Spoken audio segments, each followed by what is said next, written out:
Hello, welcome to my Shitala Puja mini blog. দিনটা ছিল আমাদের এখানে শীতলা পূজার দিন। সকাল সকাল স্নান করে বেরিয়ে পড়েছি মায়ের মন্দিরে যাবার উদ্দেশ্যে। মন্দিরে যাওয়ার আগে চলে গিয়েছিলাম ভাইয়ের সাথে বাজারে। বাজারে আজকে প্রচুর তরমুজ, ডাব এইসব দেখতে পাওয়া যায়। আমিও নিয়ে নিলাম কিছু ফল, তরমুজ, ডাব, শসা, এই সমস্ত জিনিস। মা শীতলাকে কোনো রান্না করা ভোগ দেওয়া হয় না, কারণ এই দিন সন্ধ্যার আগে তো আগুন ধরানো যায় না, তাই সমস্তটাই ঠাকুরের প্রসাদ হিসাবে ফল বানিয়ে দেওয়া হয়। বাজার থেকে ঠাকুরের জন্য ফল কিনে চলে গিয়েছিলাম মন্দিরে। বাজারের থেকে আমাদের এখানকার মন্দিরের দূরত্ব খুব একটা বেশি না।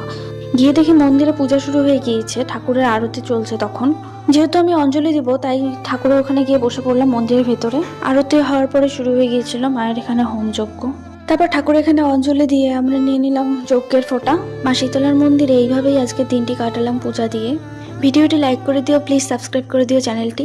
মন্দির থেকে পূজা দিয়ে এসে তারপর আজকে পান্তা ভাত দিয়ে উপাস ভাঙলাম। যেহেতু আজকে দিনের বেলায় বাড়িতে আগুন ধরানো যায় না, তাই আগের দিন রান্না করে রাখা